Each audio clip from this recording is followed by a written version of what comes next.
The Samsung Galaxy Z Fold 5 has been formally unveiled, and it finally has the improvement that we've all been waiting for. This will undoubtedly be the finest folding smartphone to date. The first news of the day is that the Samsung Galaxy Z Fold 5 will be released sooner than anticipated, according to Samsung. Samsung's T.M. Rowe, head of the mobile experience, recently disclosed that the launch date as well as the location would change for the Z Fold 5. Now, he claimed that the 27th Unpacked event would actually take place in South Korea and that it would take place in July rather than August.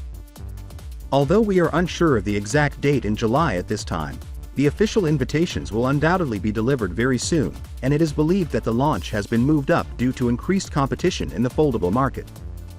Some found it startling that the design mostly stayed the same as that of its predecessor, and for those who didn't believe it, we now have further information.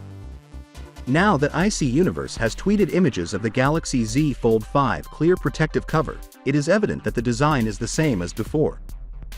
Now that we are so close to launch, we can be absolutely certain that the Galaxy Z Fold 5 will appear like this. Case makers do get the CAD early in time to prepare.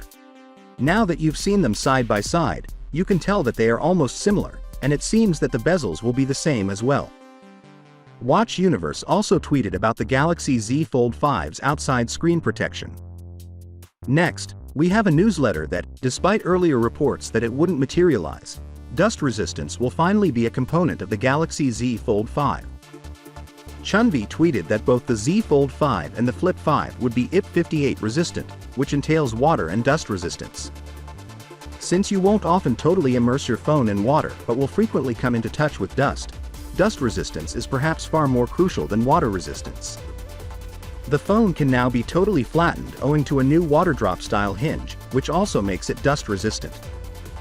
According to Tech Reeve on Twitter, the only drawback of this new hinge is that it won't execute the freestop feature as accurately as the old hinge. Finally, what are your thoughts about it? So with that being said, let me know your thought in the comment below, and if you are new here, please subscribe. Peace out.